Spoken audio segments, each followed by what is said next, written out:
러시아의 대문호인 톨스토이라고 하는 사람이 1885년에 쓴 사람은 무엇으로 사는가 라고 하는 한 권의 책이 있습니다.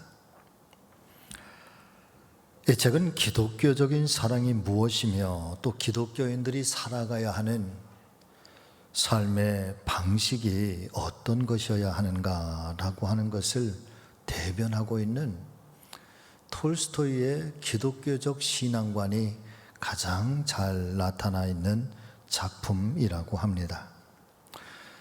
책의 줄거리는 이와 같습니다.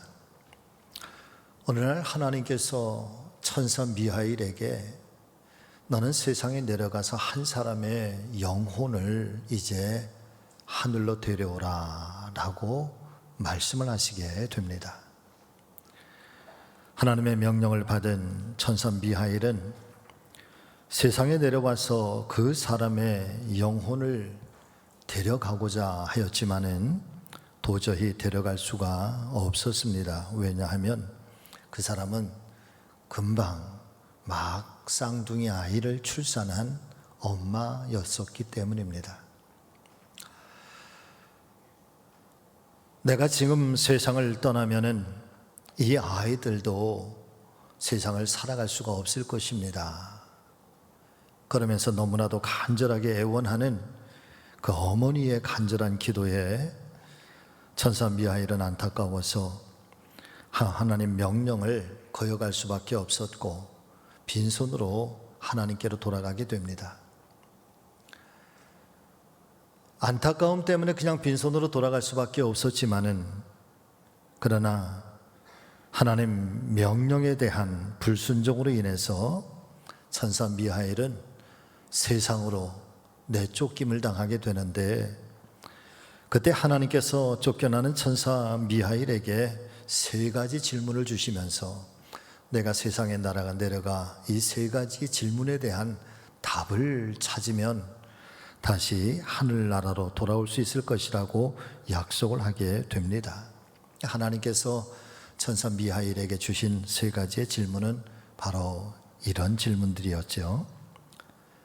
첫 번째, 사람의 내면 속에는 무엇이 있는가? 둘째는 사람에게 허락되지 않은 것은 무엇인가? 그리고 세 번째, 사람은 무엇으로 살아가는가?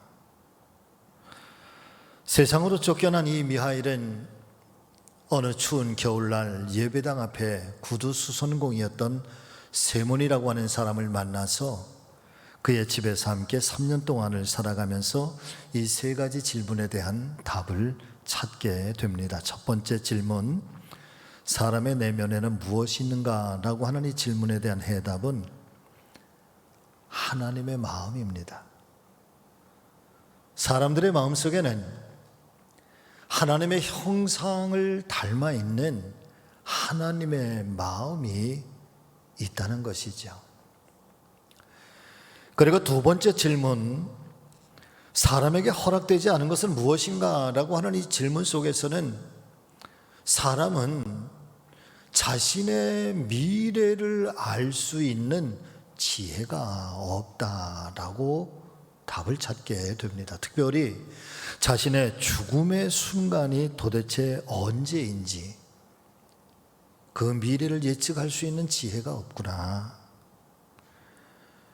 그리고 세 번째 질문인 사람은 무엇으로 사는가라고 하는 이 질문에 대해서는 아주 단호하게 이야기를 하는데 사람은 서로 사랑함으로써 살아가는 것이라고 깨닫게 되는 것이죠. 바로 그 순간 천사 미하일의 모습에서 빛이 나기 시작하면서 천사의 날개가 다시 돋아나고 미하일은 하늘나라로 올라가게 되는 것입니다. 여러분, 톨스토이가 이 작품을 통해서 특별히 기독교인들이 세상을 살아가는 데 있어서 살아가는 삶의 방식이 무엇인가에 대하여 전하고 싶었던 이 메시지는 과연 무엇이었을까요?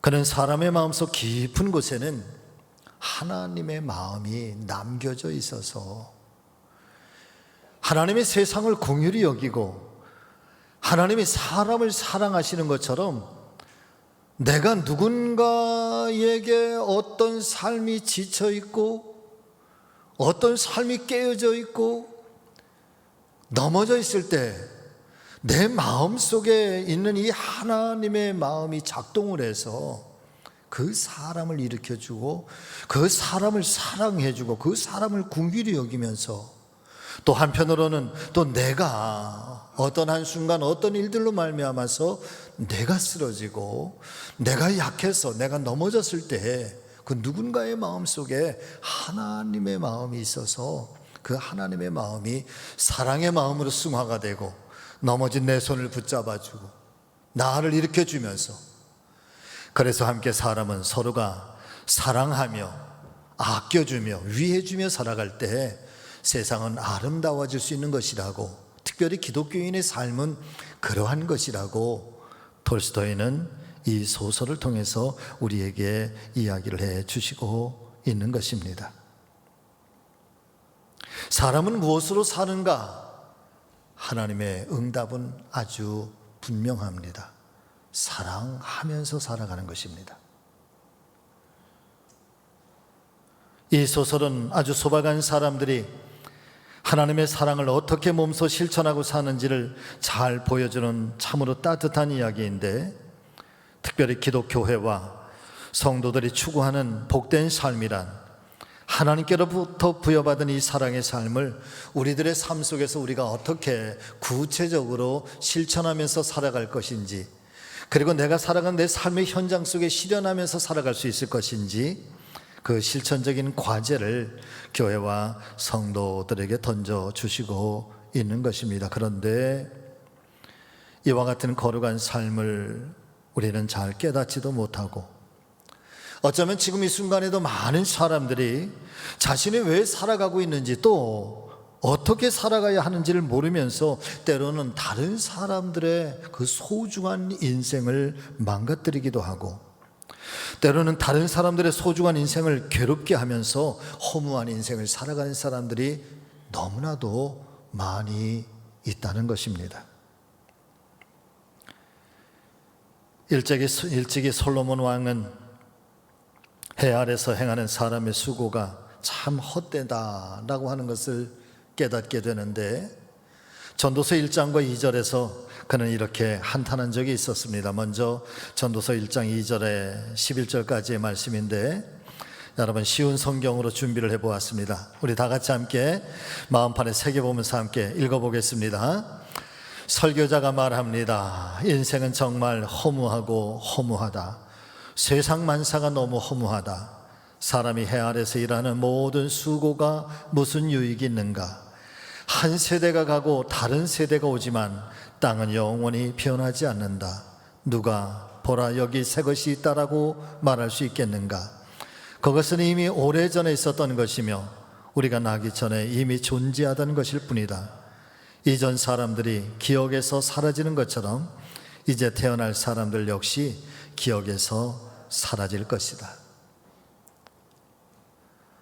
인간의 세월이라고 하는 것이 얼마나 먼지 같은 것인지, 얼마나 그 짧은 찰나의 순간인지, 우리는 날마다 새롭다 하지만 예전의 사람들도 날마다 새롭다 말했고, 지금 우리가 새롭다 말하는 것도 과거에 있었던 것이고, 지금 우리의 기억 속에서 사람들이 잊혀지는 것처럼 앞으로 태어날 사람들도 또한 그렇게 기억 속에서 사라질 것이다. 인간의 존재라고 하는 것이 이 우주 속에서, 아니면 이 무한대의 시간 속에서 얼마나 작은 존재인지, 우리에게 주어진 인생의 그 짧음이라고 하는 것이 얼마나 허망한 것인지 솔로몬은 깨달았다는 것이죠. 또 이어지는 전도서 2장 1절부터 3절의 말씀인데, 여러분 이 말씀도 우리 한번 또 같이 읽어보실까요? 나는 스스로 말하였다. 이제 내가 시험적으로 마음껏 즐기리니 쾌락이 무엇인지 알아보자. 그러나 그건 역시 허무한 일일 뿐이었다. 내가 웃음을 생각해 보니 그것도 미친 짓이었다. 즐기는 것에서 무슨 보람을 얻을 수 있겠는가? 이번에는 내 마음으로는 여전히 지혜를 찾으면서 술을 잔뜩 마셔보기로 했다. 나는 사람이 하늘 아래서 잠시 사는 동안 무엇이 정말 보람된 일인지를 알아보기 원했던 것이다.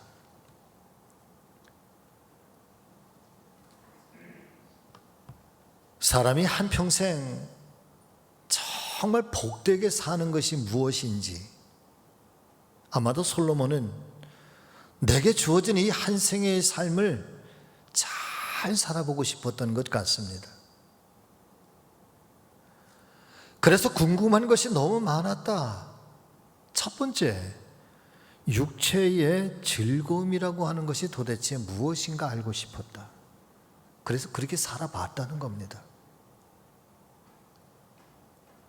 그런데 그렇게 살아보고 나니 오늘 이 쉬운 성경은 어떻게 표현을 하는고 하면 미친 짓과 같았다.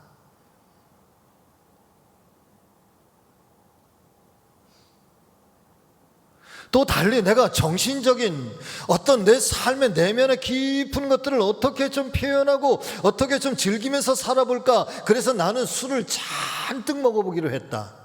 내 삶을 방종과 타락 속에 그렇게 한번 그 깊은 삶의 늪 속에 빠져버리고 싶었다. 그런데 그렇게 살아보니까 내 삶에 이 잠시 동안 내게 주어진 이 생애가, 사랑하는 성도 여러분, 정말 보람된 일이 무엇인지 나는 알 수가 없다.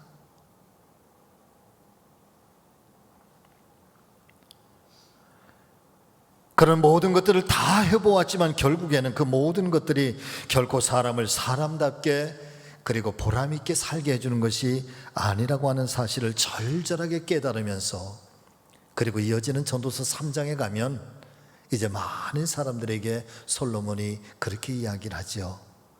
청년의 때에, 내 젊음의 날이 곤고한 날이 이르기 전에 너는 너의 창조주 여호와 하나님을 기억하라.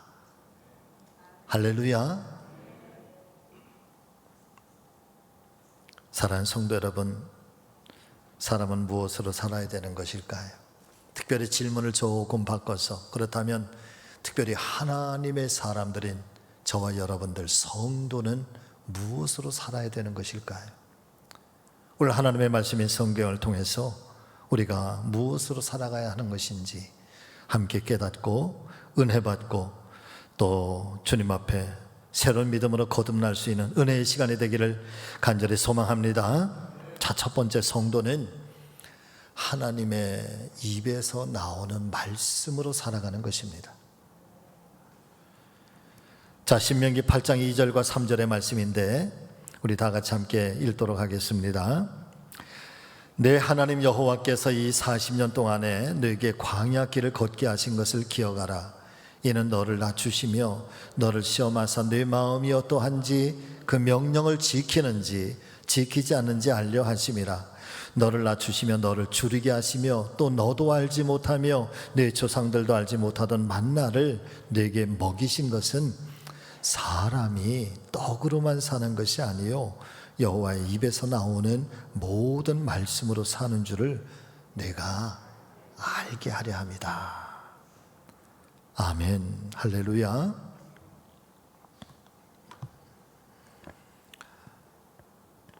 본문의 말씀에 의하면 광야 40년의 세월을 이스라엘 백성들이 살아가면서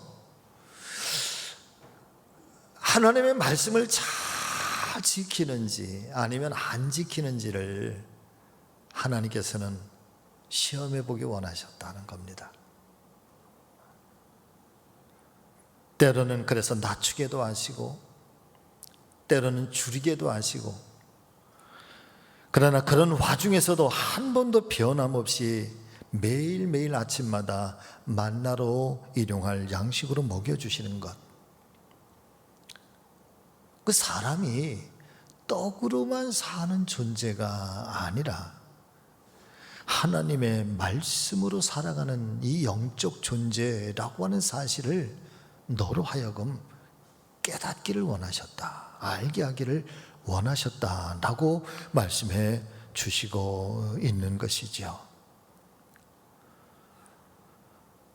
아마도 이스라엘 백성들은 이 광야 40년의 세월을 살아가시면서 구구절절 깨닫게 되는 것은, 사랑하는 성도 여러분들이요, 내 힘만으로는 살아갈 수 없다는 것을 아마 깨닫게 되었을 것이라 사료가 됩니다.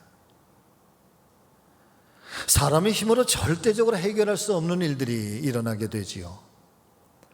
예를 들면 출애굽 당시에 10가지의 재앙들이라든가, 아니면 그 거대한 바다와 같았던 홍해바다가 육지처럼 쫙 갈라지고, 그리고 그 홍해를 갈라서 걸어서 건너가게 되고 구원받는 그런 일들이라든가, 마라의 쓴물이 단물처럼 바뀌어지다든지, 아말렉 족속과의 이 절대 이길 수 없는 싸움에서 아론과 훌이 그렇게 모세의 손을 들어서 함께 기도할 때에 전쟁의 승패가 좌우된다든가, 또 구름 기둥과 불 기둥이 자신들이 가야 하는 이 광야길을 때마다 순간마다 이끌어 주신다든가, 아니면 매일 아침마다 만나와 메추라기가 나려지고, 그리고 그런 상황 순간순간들이 하나님의 말씀 앞에 순종하면서 나아갔을 때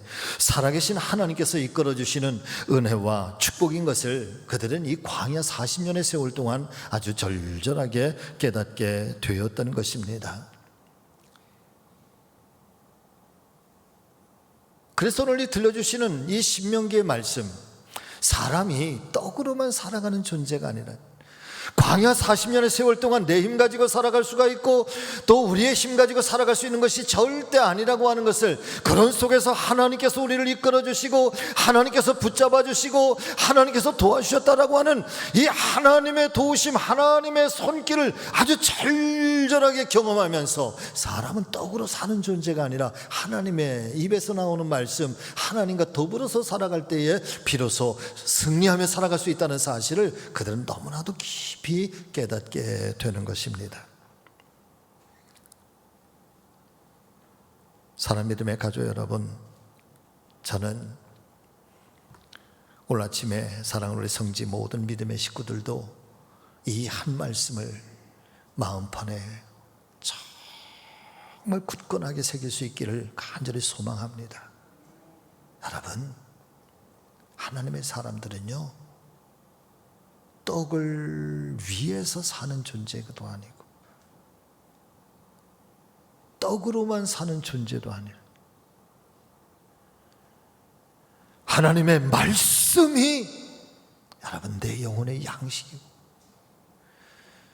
그 하나님의 말씀이 내 삶을 지시하고 내 삶을 깨우치고 내 마음을 감동시키는 그 은혜대로 살아가는 것임을 오늘 이 아침에 우리 모두가 큰 은혜로 깨닫게 되시기를 주의 이름으로 축원합니다. 오늘 찬양대의 찬양에 여러분 눈물이 났습니다.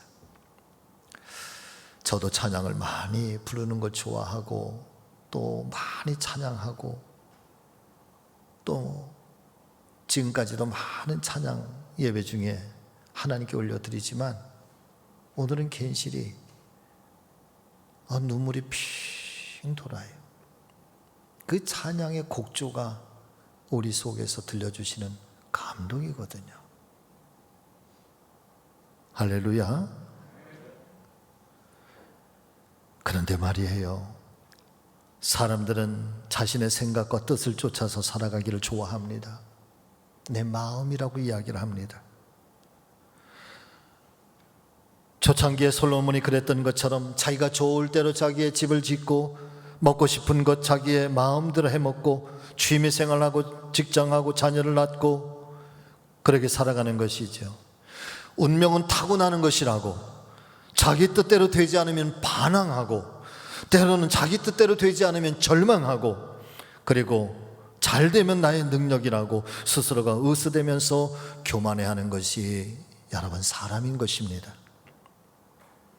특별히 여기에서 말씀해 주시고 있는 떡이라고 하는 개념은 사랑하는 여러분, 세속화된 인본주의를 상징하고 있는 것입니다. 물론 인본주의가 다 나쁜 것은 아닙니다. 그렇게 표현할 수는 없지만 특별히 인본주의 중에서도 세상의 공중 권세를 잡은 악한 원수 마귀들이 교묘하게 유혹하고 있는 이 두 가지, 첫 번째는 육체적 쾌락의 감정들, 여러분 같이 하십니다. 육체적 쾌락의 감정들. 두 번째는 정신적 교만의 감정들. 그러니까 이 육체적 쾌락의 감정들과 이 정신적 교만의 감정들, 이것을 가리켜서 전문적인 용어, 신학적인 용어로 세속화라고 표현하는 거거든요. 물들었다라고 하는 거예요. 우리의 거룩한 몸이 육체적 쾌락의 감정들 속에 교묘하게 유혹당해서 물들어 버렸다는 거예요. 세상 속으로 물들어 버렸다. 우리의 정신적 감정들, 거룩하고 신실하고 이 순결해야 할 이 하나님의 성도들의 영혼들이, 이 마음들이 교만한 감정들로 물들어 버렸다는, 이것을 가리켜 우리는 세속화라고 이야기를 하는 거예요. 솔로몬이 이 세속화에 빠져서 술에 잔뜩 취해보고 육체적인 감정들에, 그리고 내가 한 나라의 국가의 왕이라고 하는 이 교만, 정신적 교만 속에 빠져 있을 때 그의 인생은 너무나도 헛되다, 보람된 일이 아무것도 없다, 다 허무하다, 인생의 깊은 좌절 속에서 빠져 들어가게 되는 것입니다. 사람이 사람으로서의 올바른 인생을 살아갈 수 없도록 타락하게 만들어버리는 것이죠. 여러분, 이것이 태초의 죄의 뿌리인 것을 믿으시기를 바랍니다. 그러니까 사단이 교묘하게 미혹하잖아요. 아담과 하와에게 찾아와서 교묘한 미혹이 바로 그거야. 내 눈을 밝히 떠서 너도 하나님처럼 될 수 있다는 거예요. 여러분 같이 해보실까요? 너도 눈이 밝아지면 하나님처럼 될 수 있다. 사실은 인간의 죄의 뿌리라고 하는 것, 죄의 근본이라고 하는 것이 아담과 하와가 하나님의 말씀보다 사단의 교묘한 미혹의 소리를 더 크게 들었다는 겁니다. 하나님께서 주신 이 준엄하신 하나님의 말씀보다 사단의 미혹의 소리가 훨씬 더 소중하게 들려왔고 그 소리를 따라서 살았다는 것. 그래서 하나님의 말씀인 성경이 죄의 뿌리, 인간의 불행은 도대체 어디에서부터 오는 것이냐? 여러분, 하나님의 말씀이 초라함을 당할 때, 하나님의 말씀이 세속화의 소리보다 더 빈약하게 여겨질 때, 세속화의 소리가 더 커지게 여겨질 때, 여러분, 그게 죄라는 거예요. 사람이 떡으로만 사는 존재가 아니라 하나님의 입에서 나오는 모든 말씀으로 사는 것이라고 하는 것을 깨닫고, 그래서 하나님의 말씀으로 돌아가는 순간부터 사랑하는 성도 여러분들이요, 거기에 삶의 보람이 있는 것이고 삶의 가치가 느껴지는 것이고 하나님 기뻐하시는 것이고 하나님께서 그로 말미암아 영광을 받으시는 것이며 그 인생이 복된 인생으로 바뀌어질 수 있다는 사실을 믿으실 수 있기를 바랍니다. 그래서 사람이 하나님의 말씀을 떠나는 순간부터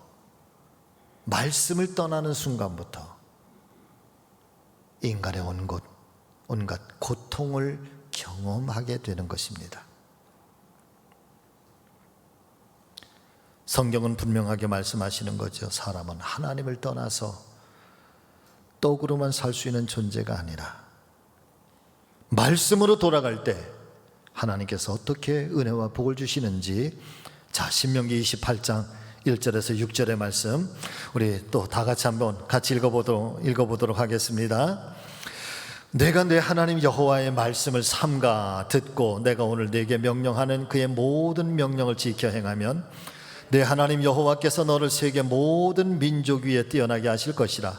성읍에서도 복을 받고 들에서도 복을 받을 것이며 내 몸의 자녀와 내 토지의 소산과 내 짐승의 새끼와 소와 양의 새끼가 복을 받을 것이며 내 광주리와 떡반죽 그릇이 복을 받을 것이며 내가 들어와도 복을 받고 나가도 무엇을 받을 것이라? 복을 받을 것이다. 사랑하는 성도 여러분, 사랑하는 우리 성지가족 여러분, 하나님의 말씀을 귀하게 여기시기를 주의 이름으로 축원합니다. 그때 하늘문이 열려지는,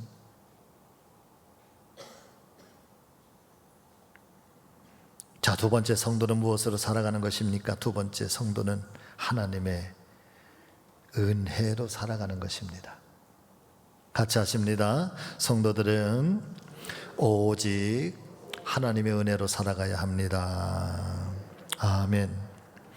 원래 하나님의 말씀이 들려주시는 것이 바로 그와 같은 말씀인 것입니다. 하나님께서 때를 따라서 만나로 일용할 양식을 주셨고 너의 신발이 헤어지지 아니하였으며 내 의복이 헤어지지 아니하였으며 내 발이 부르트지 않게 하셨느니라. 그것도 무려 40여 년의 세월 동안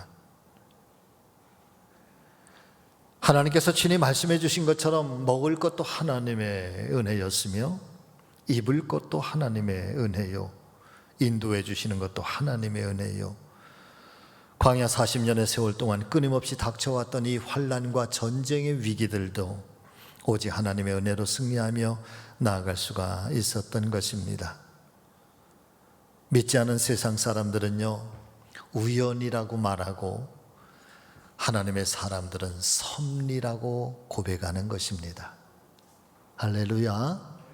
믿지 않은 사람들은 우연이라고 얘기를 해, 재수라고 얘기를 해.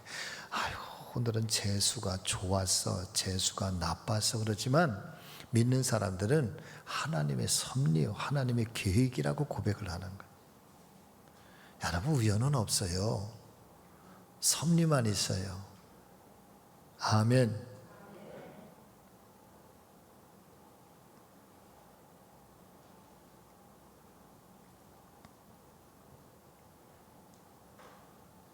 손으로 발로 살아온 것이 아니라, 지식으로 명예로 권세로 살아온 것이 아니라, 사랑하는 성도 여러분들이요, 보이지 않는 하나님의 어떤 아주 강력한 그 힘에 의해서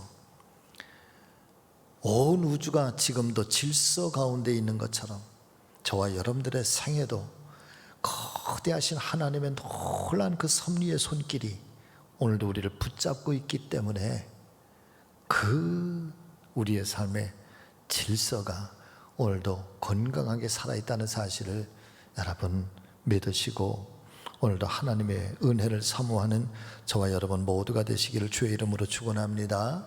히브리서 4장 16절은 이렇게 말씀해 주시고 있습니다.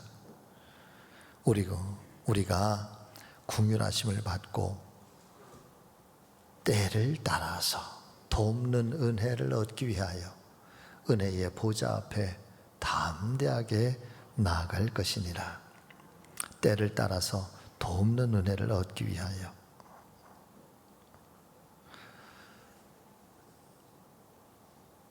그렇게 하나님 은혜 안에 살아가는 이 성도들을 향해서 하나님은 미래도 축복해 주실 것이라고 약속해 주시고 있습니다. 그것이 여러분 오늘 본문의 6절부터 10절의 말씀인데, 이 말씀도 여러분 또 우리 한번 같이 읽어보시죠. 자, 시작. 내 하나님 여호와의 명령을 지켜서 그의 길을 따라가며 그를 경외할지니라. 내 하나님 여호와께서 너를 아름다운 땅에 이르게 하시나니 그것은 골짜기든지 산지든지 시내와 분천과 샘이 흐르고 밀과 보리의 소산지요 포도와 무화과와 석류와 감람나무와 꿀의 소산지라. 내가 먹을 것에 모자람이 없고 내게 아무 부족함이 없는 땅이며 그 땅의 돌은 철이요 산에는 동을 캘 것이라. 내가 먹어서 배부르고 내 하나님 여호와께서 옥토를 내게 주셨으므로 말미암아 그를 찬송하리라. 아멘. 말씀을 마치겠습니다. 아무쪼록 저와 여러분들이 세상과 다른 성도의 삶을 온전히 살아드리는 귀한 믿음이 우리 모두에게 함께 하시기를 간절히 소망합니다. 여러분, 똑같이 먹고 똑같이 자고 똑같이 입고 똑같이 사회생활 하는데 믿지 않은 사람들과 여러분 그래도 뭔가 좀 달라야 되지 않겠습니까? 성도는 무엇으로 사는가? 하나님의 말씀이 기준이. 성도는 무엇으로 사는가? 하나님의 은혜 안에 깊이 잠겨서 그 감동 안에서 살아가는 것. 이 한 주간에도 성령 하나님께서 우리와 함께 동행하실 것이니 어깨를 펴시고 당당하게 여러분 힘차게 세상을 향하여 나아가는 우리 성지가족들 되시기를 예수님의 이름으로 축원합니다. 기도하겠습니다. 살아계신 아버지 하나님,